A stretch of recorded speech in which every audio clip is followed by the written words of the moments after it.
tawagin po natin ang ating tagapagsalita, walang iba kundi ang ating pastor. Amen.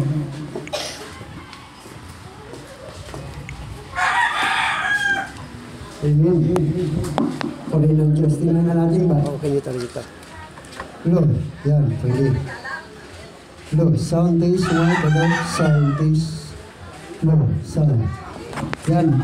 So, gandang maga sa ating lahat. Gandang umaga rin. Amen. Mga kapatiran natin, wala, no? Parang rapture. Pero sabi nga, hanggat buhay ang tao, may linggo pa rin. Amen. May darating pa rin na linggo. Di ba natin sila nakasama ngayon? Sa sunod na linggo, makakasama na natin sila. Pag nawala na, hindi na sila nakabalik. Sarado na. Yung baga sa ano, matatapos lang ang araw ng linggo kapag namatay na ang tao. Dalawa lang naman yan, namatay ka o kaya na-rapture.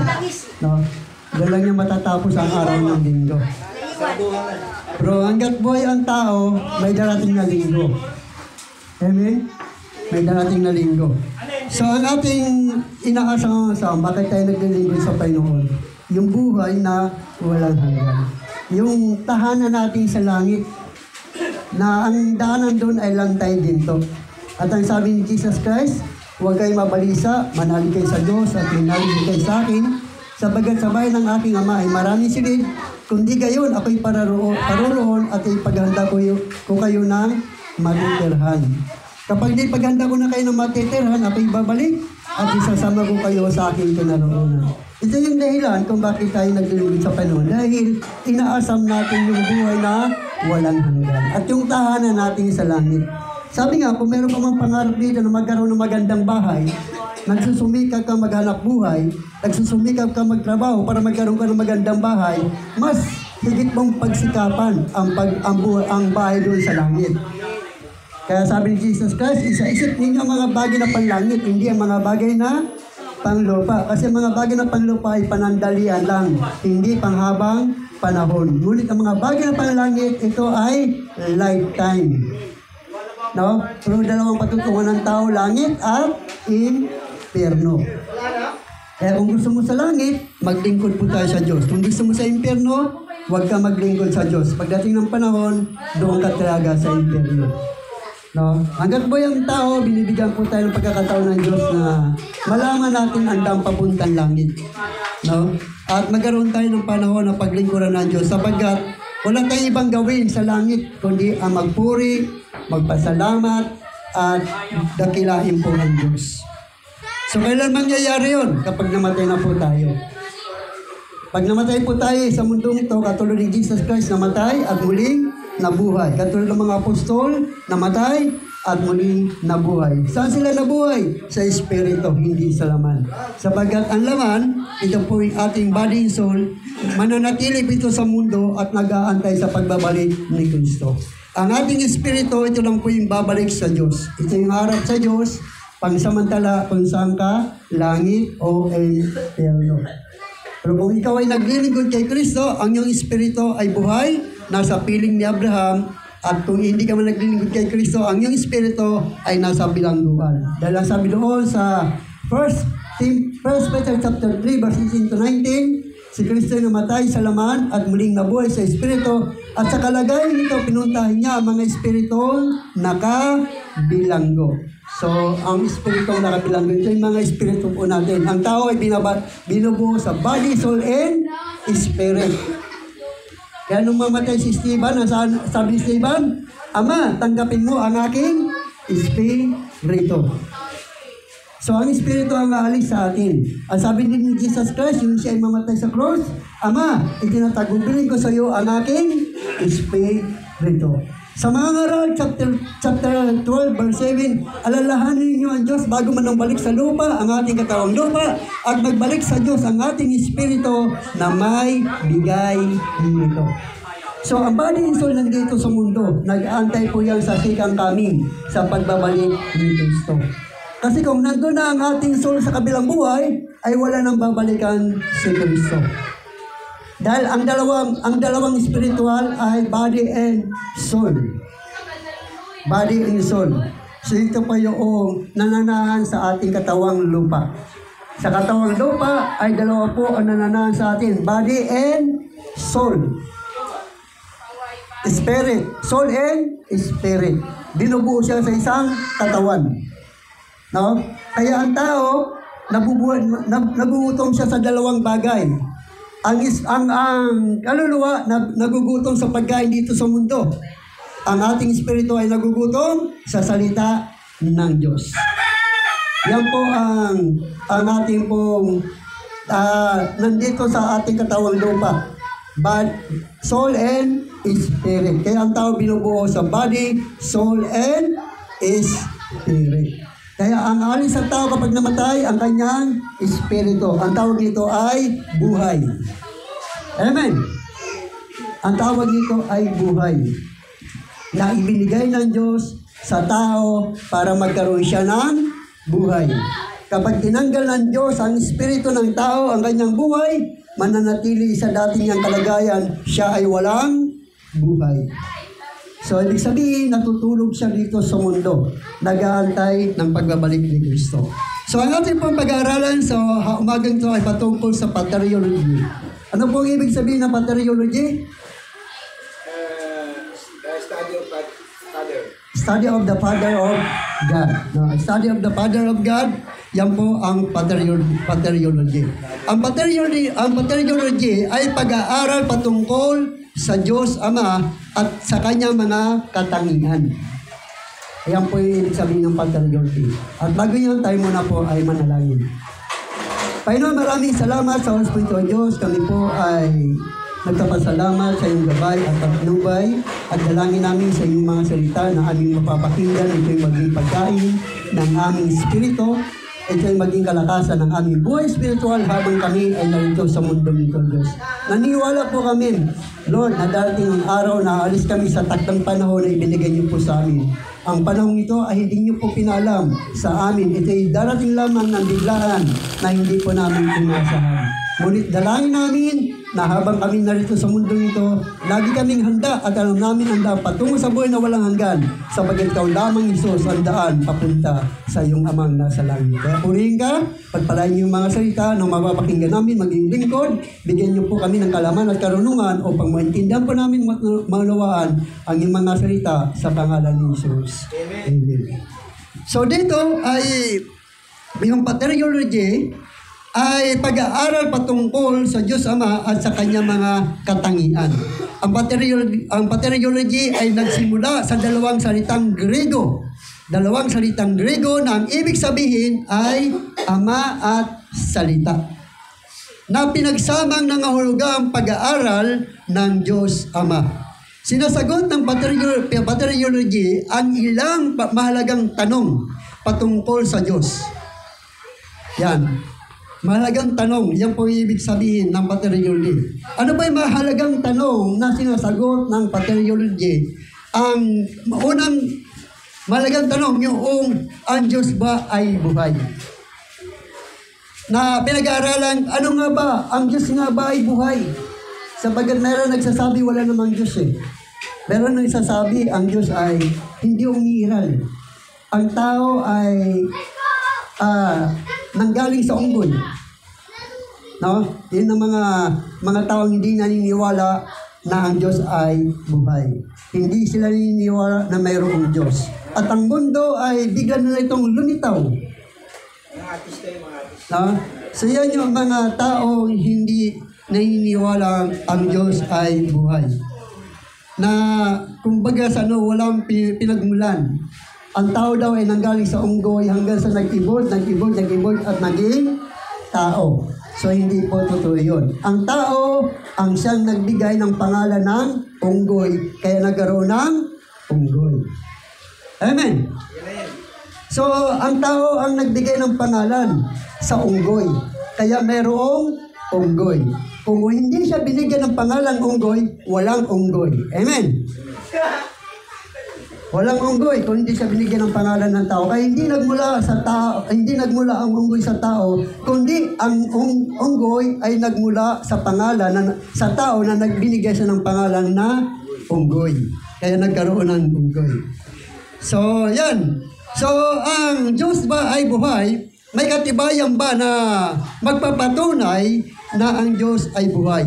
Ang usapin patungkol sa katanungan, ang Diyos ba ay buhay, ay lumalabas na pinakahuling pagsusuri na higit sa 70% ng populasyon ang naniniwala na mayroong Diyos. O isang lumalang na higit na makapangyarihan sa lahat. Gayunpaman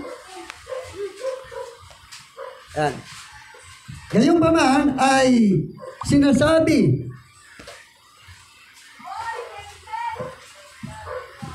iniintira pa ko.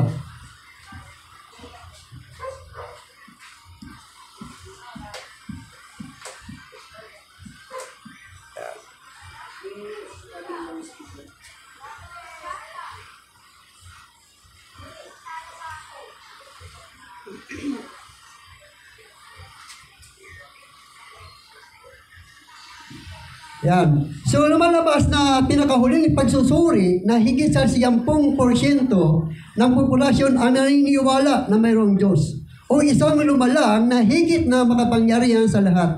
Gayunpaman, tila nakaatang na sa balikat ng mga naniniwala sa Diyos ang pagpapatunay na ang Diyos nga ba ay buhay.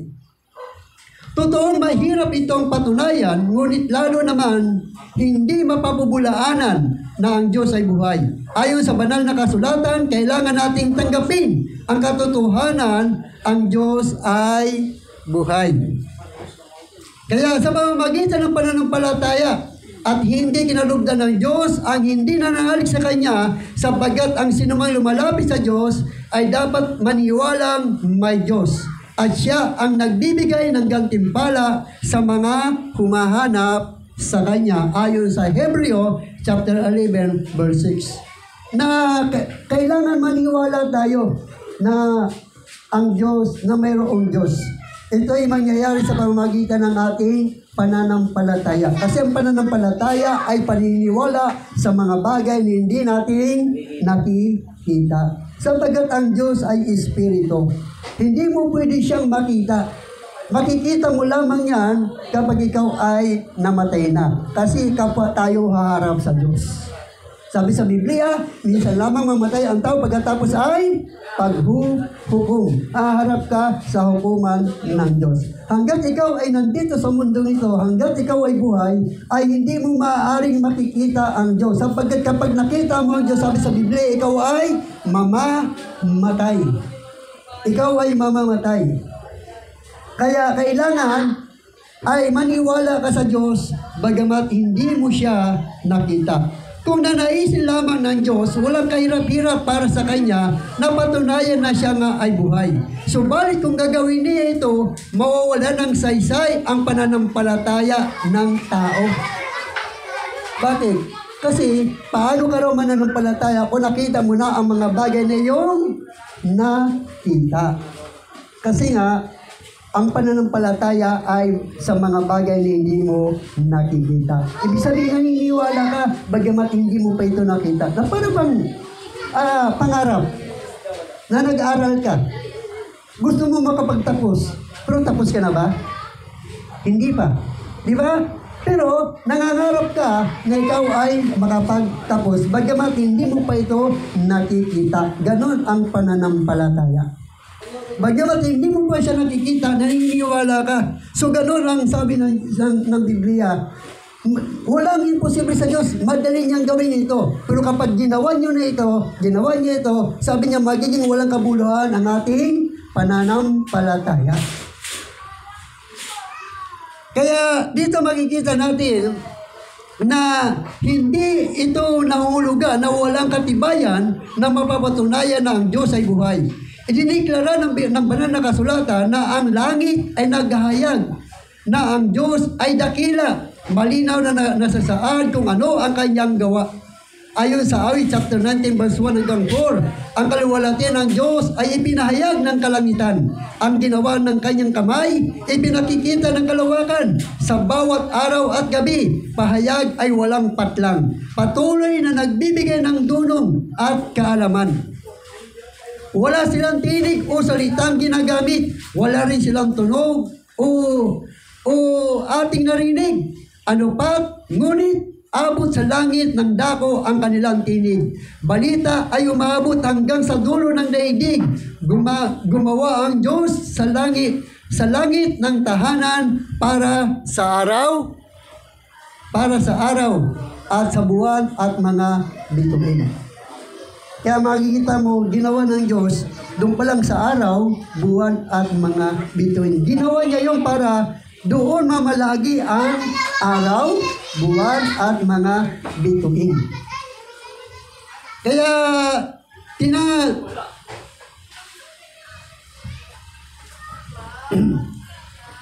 tingalain natin ang mga tala.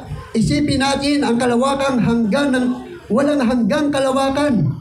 Masdan natin ang mga manghang kalikasan.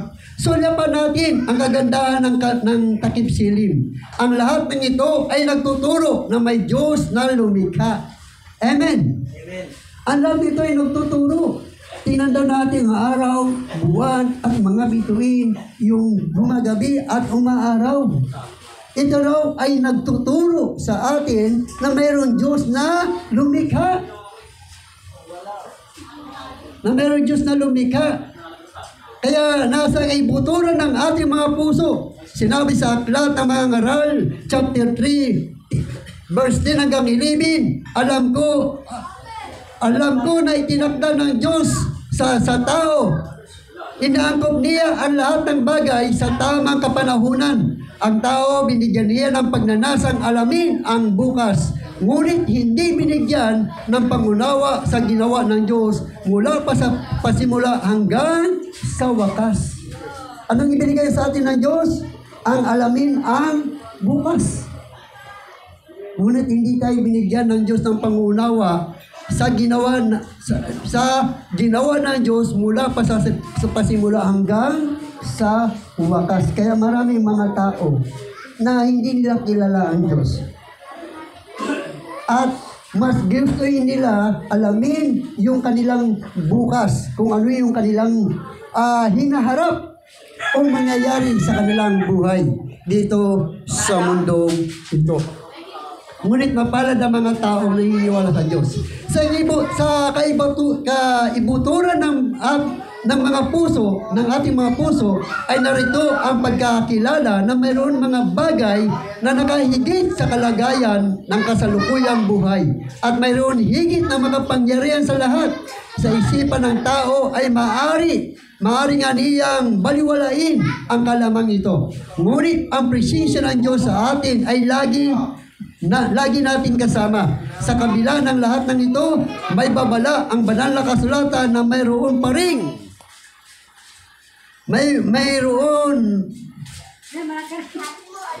mayroon pa rin ilan na tatanggihan ang Diyos. Ang sabi ng hangal sa kanyang puso, wala namang Diyos. Yan yung mga hangal sa kanilang puso, wala namang Diyos eh. Hindi totoo na buhay ang Diyos. Hindi totoo. Dahil ang kanyang paniniwala, ang kanyang lakas niya lamang, ang sarili niya lamang ang makakagawa ng lahat ng bagay. Dahil hindi siya naniniwala. Sapagkat higit sa 10% ng tao sa kasaysayan, sa lahat ng kalinangan o kultura, sa lahat ng kabiasnan, at sa lahat ng lupalop ng daigdig, ay naniniwalang buhay ang Diyos. Nararapat lamang na alamin ang pinagmulan ng ganitong paniniwala. Kaya para sa karagdagan ebidensya na mayroong buhay na Diyos, maliban sa kapahayagan ng banal na kasulatan, mayroong pang ibang mga argumento, philosophical na magpapatunay dito. Una ay ang argumentong ontological. Ang ontological argument ay pinakatanyag na anyong pangangatwiran ay gumagamit ng filosofiya upang patunayan na ang Diyos ay buhay. na ang Diyos ay buhay. Ito'y nagsisimula sa pagbibigay ng kahulugan sa Diyos. Bilang isang dakilang persona na totoo sa kaisipan ng tao. Kaya nga, pinagpapalagay ng agreementong ito na kung ang Diyos ay normal na iniisip at totoo sa isipan ng tao, tiyak na ang normal na iniisip ng tao na hindi lamang galing sa mga aklat ng mga kwento. Sa aklat ng mga kwento, gawa-gawa ng tao, kundi totoo. Totoo din ito sa realidad. Sapagkat paano naisip ng tao ang isang bagay na hindi niya pinag-aralan? Una tutunan, pinatunayan nito na ang na may isang buhay na Diyos na naisip ng tao na nakahigit kaysa walang buhay. Kung kaya't ang pinakadakilang persona na naabot at nabuo sa kaisipan ay tiyak na nabubuhay din naman sa realidad. Kung ang Diyos ay hindi buhay, hindi siya maiisip ng tao at hindi siya maituturing na makapangyarihan sa lahat. At iyan ay salungat sa sinumang naisip ng tao patungkol sa Diyos. So doon ay sinasabi ng mga argumento na mayroong totoong Diyos dahil lahat ng tao ay naniniwala na mayroong Diyos. Maliban lamang doon sa mga taong talagang ayaw maniwalang may Diyos. Yan po yung tinatawag na patriology. Ang ikalawang argumento ay ang teleological. Ng teleological ay argument na paniniwalaan nito na ang nakikita ng tao nakahanga-hanga. Sanglilikha ay nagpapatunay lamang na mayroong makapangyarihan at matalinong persona na siyang nagdisenyo sa mga iyon. Halimbawa na lamang na kung ang ating mundo tinatahanan ay naging napakalapit o di kaya napakalapit sa araw o di kaya napakalayo sa araw, hindi nito kakayanin suportahan ang maraming nilalang na nabubuhay sa mundo, sa nakaraan at sa kasalukuyan. Kung ang mga elemento sa himpapawid ay nagkulang o nadagdagan ng kahit kaunti ng porsyento lamang, bawat bagay na nabubuhay sa buong sanglupaan ay mamamatay. Ang hindi pangkaraniwan ay di inaasahang pagkakataon na magkaroon ng anyo at buhay ang isang molekula ng protina. So doon ay sinasabi na katulad ng araw, kung ang araw ay malapit sa mundo, walang mabubuhay na tao. Amen. Amen. Walang mabubuhay na tao kung ang araw ay malapit sa mundo. Kaya ang araw naman ay malayo din sa mundo, wala rin mabubuhay ang tao, wala rin mabubuhay na tao dahil magyiyelo ito. Amen. Magyiyelo. Kaya makikita mong hindi naabutan ng araw, di ba puno ng yelo? Kaya doon ay pinakikita yung argumento na totoong may Diyos dahil ang sukat ng mundo at ng araw ay tama lang na hindi ka mamamatay. Amen? Hindi ka masusunog. Kasi kung nilapit pa ng Diyos yan, wala na. Sa Afrika maraming sunog. Iting-iting. Pero dahil ganun pa man, hindi pa rin silang namatay dahil normal lang ang araw para sa kanila. Ano? Normal lang din sa kanila. Kumbaga sa ang init ng loob na Manila ay natural lang. Pero kapag tayo nandun sa kanila, hindi tayo mabubuhay. Amen? Kasi may kanya-kanya tayong tinatawag na genetic o nararamdaman kung saan ka naroon. Kung kaya mo sa init, doon ka sa Afrika. Kung kaya mo rin sa lamig, doon ka yung malamig doon sa Japan, sa Canada. Yun. Pero dahil hindi mo kaya sa init dito ka sa Pilipinas, hindi mo kaya sa lamig dito ka sa Pilipinas. So, doon ay pinakikita yung kakayanan ng tao. Doon ay pinakikita na mayroong Diyos. Ang ikatlong agremento ay tinatawag na agrementong cosmological. Na ang cosmological ay bawat anyo, bagay, resulta at pangyayari ay pinagmulan ang salibutan at ang lahat ng bagay na nakikita sa kalikasan ay hindi aksidente lamang, kundi may tiyak na pinanggalingan. Kaya natural lamang na isipin na mayroong pasimula at sanhi kung bakit nananatili ang mga ito. Sa kauli-hulihan, kailangan may isang walang pinagmulan at walang hangganan sa ganoon ay mapananatili ang lahat ng mga bagay na rito at walang pinagmulan at walang hangganan. Ito ay ang Diyos. Ito ay ang Diyos. Nung cosmological, ibig sabihin nga nakikita mo, bundok, mga pananim, mga lahat. Kung ikaw ay mamamasyal, pupunta ka sa ibang bundok, sa taas ng bundok, makikita mo ang kagandahan ng mga bundok. Ang tawag dyan ay cosmological. Na cosmos, ibig sabihin cosmos. No? Na nagpapatunay lang na lahat ng nilikha ng Diyos. Mga disenyo. Napakaganda ng pagkagawa, pagkalikha. Na kung saan ay pinatutunayan na mayroong Diyos. At ang pang-apat na agreemento ng moral ay ang moral agreement na ang bawat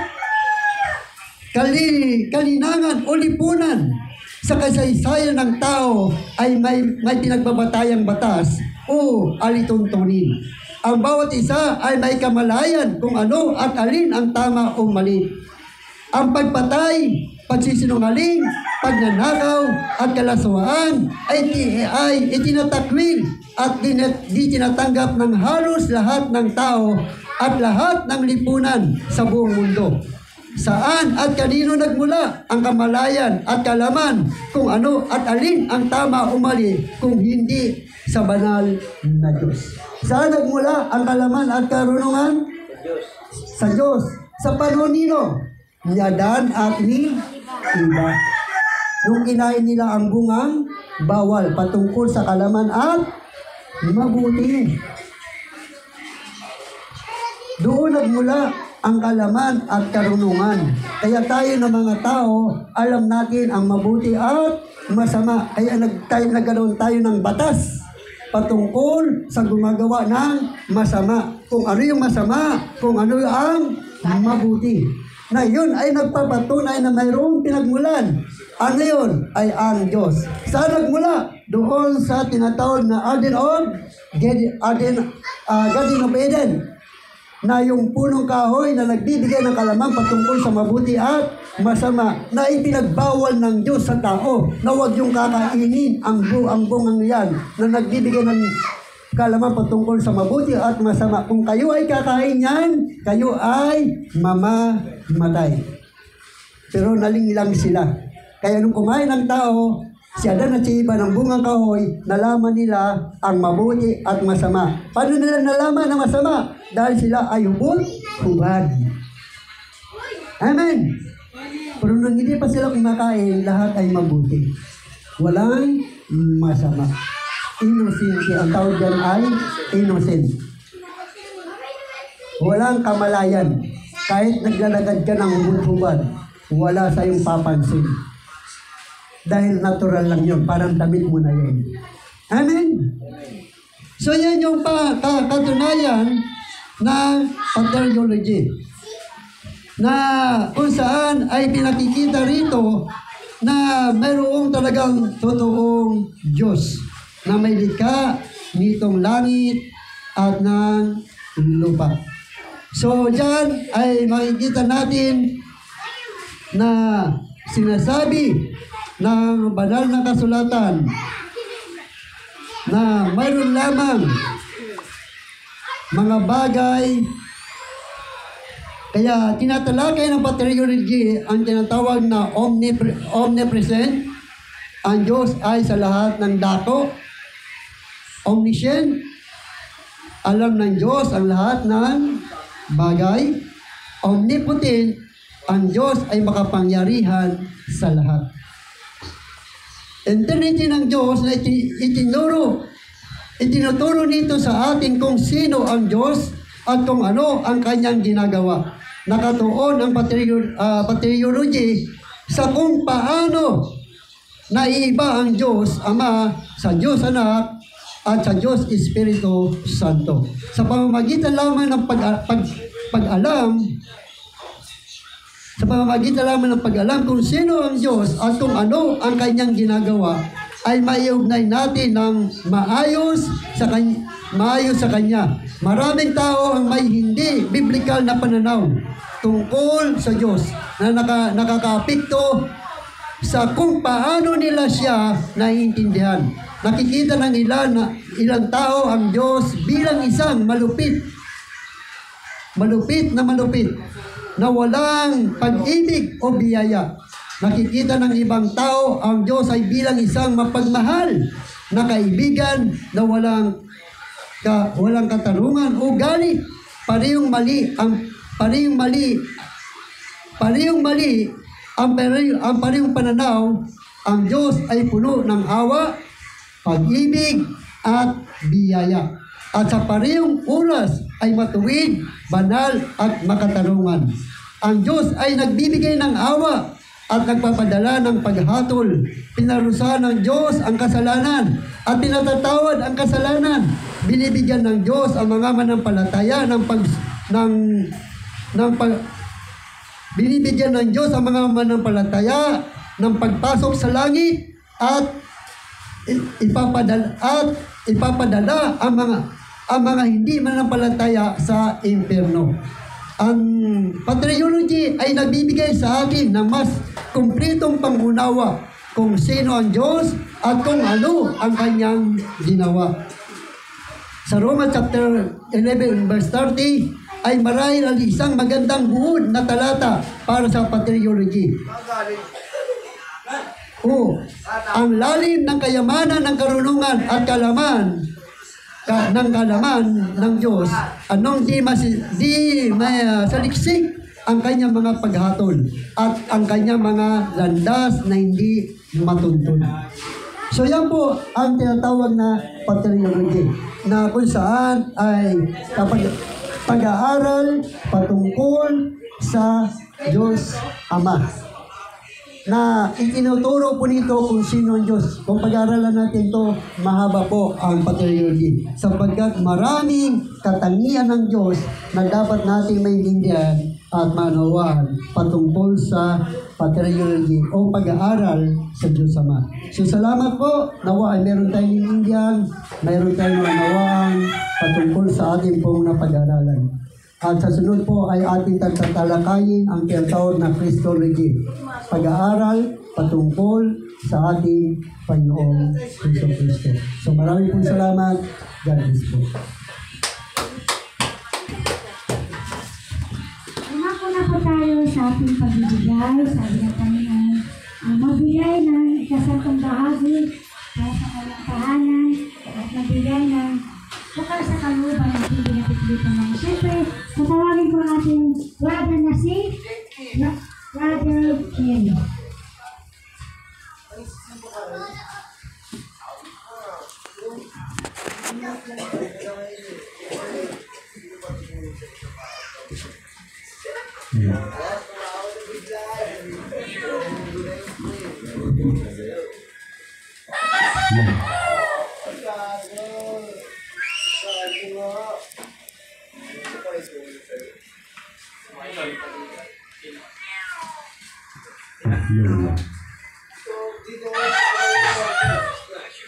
Kailaw. Sabi ng Panginoon sa ikalawang Korinto, verse 9, chapter 6. Tandaan niyo ito, ang nag-aasik ng kaunti ay mag-ani ng kaunti, at ang naghasik naman ng marami ay mag-ani ng marami. Ang bawat isa dapat magbigay ayon sa sariling pasya, maluwag sa loob at di napipilitan lamang. Sapagkat ang ibig ng Diyos ay kusang pagkakaloob. Magagawa ng Diyos na pasaganahin kayo sa lahat ng bagay, higit pa sa inyong pangangailangan, upang may magamit kayo sa pagkakawang gawa. So, ipag-pray po natin yan. Lord, maraming salamat naman sa aming lugar. Mga nandito po kami ng lugar. Maraming sasalita ni Pastor. Sa iyong binahagi po, Panginoon. Maraming nagbumula sa iyo po, Panginoon, lahat ng bagay tuloy. Lord, maraming salamat sa mga nagbigay, Lord God. Ibalik sa kanila. Lahat ng mga biyaya po, Panginoon, mga bibigay sa lugar. Lord, maraming Panginoon, ikaw nakakita at nakakalam sa buhay namin. Patuloy mo po kami gagabayan sa mga hanap buhay, sa inyo sa Lord God. Nawag po man walang kayabangan, Lord God. Ang bawat isa sa ating, Lord God. Sapagat nagmumula sa iyo ang mga bagay ito. Maraming salamat, Panginoon, sa pag-ibig, bawat isa sa puso. Maraming salamat sa salita ng pagdalangin sa pangalan ni Jesus. Amen.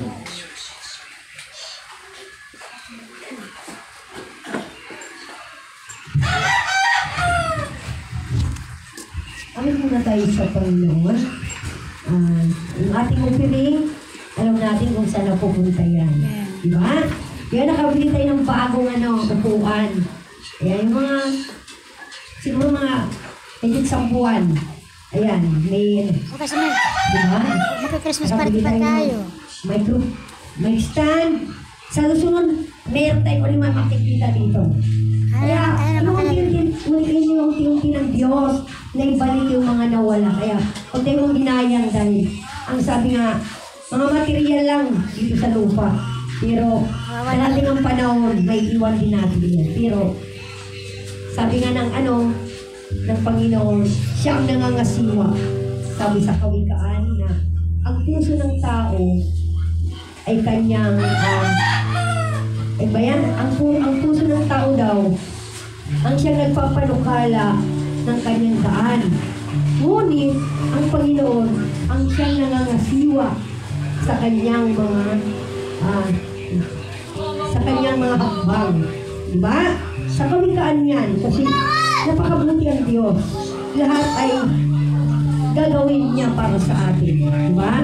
Kaya, gumawa lang tayo ng mabuti dahil nandiyan naman ang Panginoon nag-guide sa atin. Purihin siya. Ulitan natin ang ito. Wala akong ibang itataas, Panginoon, kung ikaw lang. Bagamat, hirap tayo dyan, pero unti-unti nating aawitan ng Diyos. Dahil, dito ako na-amazing. Parang maganda sa awit na ito. Parang ibinibigay ba sa atin ng Diyos? Karapat-dapat ba tayo sa Panginoon? Diba? Wala akong ibang itataas, kundi ikaw, Panginoon. Wala akong ibang sasambahin ng oras ko at panahon.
Salamat. Maging karapat dapat kami sa iyo. Sa paningin mo, Panginoon, naging malinis kami sa iyong paningin. Kaya po rin ang Panginoon, salamat. Hallelujah. Kaya announcement, mamaya mayroon doon sa building 30 ng 2 o'clock hanggang 4 o'clock. Maging bukas sa araw ng Lunes, 6 o'clock kay Chairman. Kaya ang ating pastor ay talagang masugid yan. Kumbaga, mainit man, umulan man, nandiyan siya nananatili. Ganyan yung mga taong binigyan ng Diyos para hindi siya nakatingin sa mga panahon, hindi siya nakatingin sa tao kung saan man siya idako ng Diyos. Kaya kung walang ating pastor, wala tayo ngayon. Wala siyang bibisitahin. Buting ating pastor ay sa nariyan, masipag kahit anong mga pagsubok, kahit isa ka na lang ang pupuntahan ka talaga niya. Masungit siya. Sabi nga, darating ang panahon, wala si pastor, walang nagbisita sa akin, di ba? May ganun. Parang nanimiss natin yung mga ganun tao na may nag-aano sa'yo, nagpapaalala. Kung walang messenger, saan tayo ngayon? Saan tayo pupulutin? May mabuti ang Diyos ay may nagbigay sa mga ganung tao na masipag at nagtsatsaga sa mga pinupuntahan. Messenger ang tawag, di ba? Wala ka dito, hindi ka pupuntahan ng ating messenger. Di ba? Kaya sabi mo, pakasipag tayo yung ating panghawakan sa Panginoon. Kung meron kang iaambag sa Panginoon, ano yun? Di ba? Kayamanan mo yan eh. Hindi sila magkikinabang, kundi ikaw ang magkikinabang. Yan ang sinasabi, sinumpok mo ang kayamanan mo doon sa langit, hindi sa bangko. Di ba? Sa langit. Yan wala tayong ibang kayamanan, kundi yung kayamanan na sinatawag na doon sa langit, yung buhay na walang. Yung kayamanan natin, kasi hindi nasisira yan. Dito, sabi na temporary lang. Hindi natin alam kung bukas, mamaya, diba? Hindi natin alam. Kaya salamat na mayroong Diyos na patuloy na nagpapaalala sa atin. Na binigyan ng, hindi naman tayo lahat messenger eh. May isa lang doon na messenger. Diba? Kaya hindi lahat binigyan ng Diyos ng gano'n sabi ang kaloob. Kaya po rin ang Panginoon dahil patuloy lagi tayo nagpapasalamat sa Diyos. Na habang narito pa tayo sa lupa, may pag-asa po tayo. Diba? Kaya po ng Panginoon, lahat tayo ay tumayo. Sabi tayo sa Panginoon.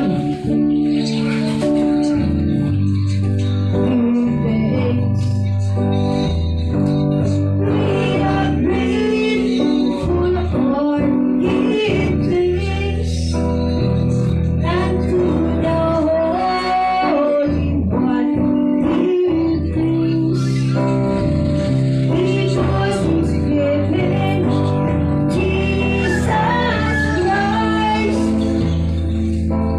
Christ,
katalino mo, Panginoon.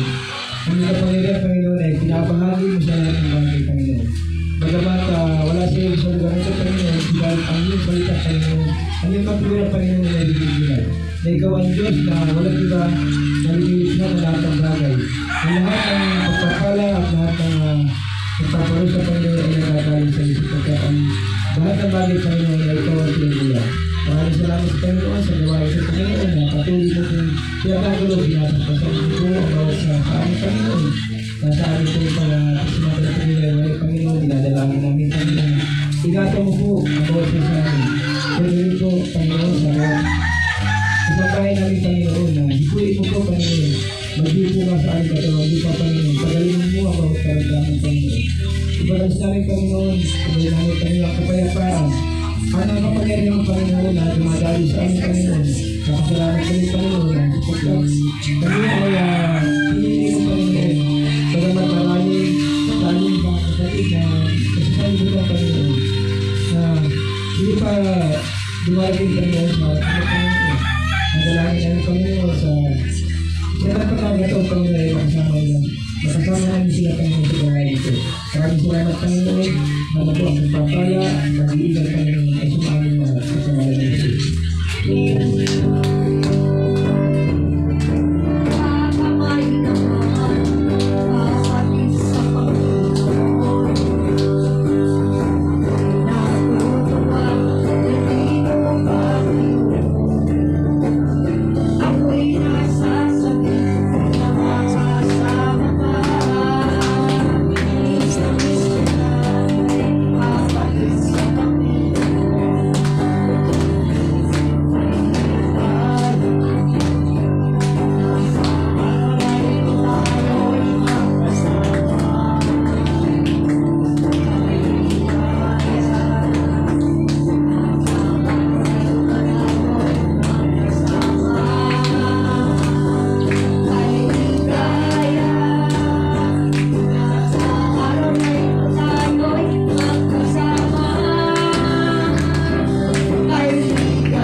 Anim na piraso yan, anim. Taon, puro to. Maganda ba sa isuwan yan? Oh, anim na piraso.